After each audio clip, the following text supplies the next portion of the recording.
ในต่างគ្នាមានដឹងថាច្បាប់ថ្មីស្ដីពីអាកាសចរស៊ីវិលកម្ពុជារបស់យើងនឹងដាក់ឲ្យប្រើប្រាស់នៅកំឡុងខែ2ខាងមុខនេះហើយខែកុម្ភៈហ្នឹងដែលជំនួសទៅលើច្បាប់ចាស់ដែលបង្កើតឡើងនៅឆ្នាំ2008មកដល់ឥឡូវត្រូវបានប្រើប្រាស់ប្រហែលជាម៉េចណា7 18ឆ្នាំហើយអញ្ចឹងច្បាប់ថ្មីលើកនេះគឺមានភាពលម្អិតច្រើនជាងមុនដែលពីមុនយើងមានតែ11ជំពូកនិង64មាត្រាកើនមកដល់25ជំពូកនិង104មាត្រាអញ្ចឹងបើមានឱកាសខ្ញុំនឹងធ្វើវីដេអូចែកម្លែកទៅអ្នកនរគ្នាទៅលើអ្វីដែលខ្ញុំដឹងខ្ញុំមានសាច់រឿងមួយតាក់ទងនឹងច្បាប់មានក្មេងម្នាក់គ្រូសួរថាតើច្បាប់គឺជាអ្វីនៅពេលដែលគាត់កំពុងតែរៀនម៉ោងទស្សនវិជ្ជាក្មេងម្នាក់នោះបានឆ្លើយទៅកាន់លោកគ្រូថា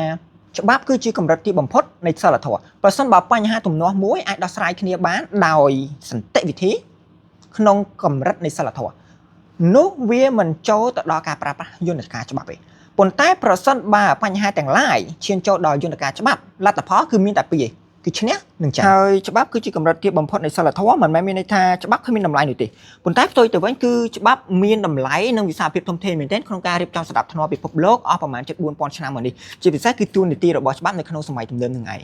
ហើយនេះហើយជាចម្លើយរបស់គាត់បច្ចុប្បន្នសង្គ្រាមនិងការឈ្លានពានគឺកើតមាននៅគ្រប់ទីកន្លែងដែលធ្វើឲ្យទួលនីតិរបស់ច្បាប់នោះធ្លាក់ចុះដោយសារតែអត្តពលរបស់អំណាចហើយនិងសេដ្ឋកិច្ចដូច្នេះសំណួរសួរថាតើអ្វីដែលនឹងធ្វើឲ្យសណ្ដាប់ធ្នាប់សង្គមមានភាពល្អប្រសើរឡើងវិញចម្លើយគឺការអប់រំប្រសិនបើមនុស្សទទួលបានការអប់រំកាន់តែច្រើនកម្រិតនៃសិលធម៌ត្រូវបានកើនឡើងបញ្ហាដែលចូលទៅដល់យន្តការច្បាប់ដោះស្រាយត្រូវបានធ្លាក់ចុះសេដ្ឋកិច្ចប្រើប្រាស់សម្រាប់ការអភិវឌ្ឍដោយស្មារតីចំណែកឯអំណាចប្រើប្រាស់សម្រាប់ការការពារមិនមែនការឈ្លានពាននោះទេជួបខ្ញុំនៅវីដេអូក្រោយពី Sky Talk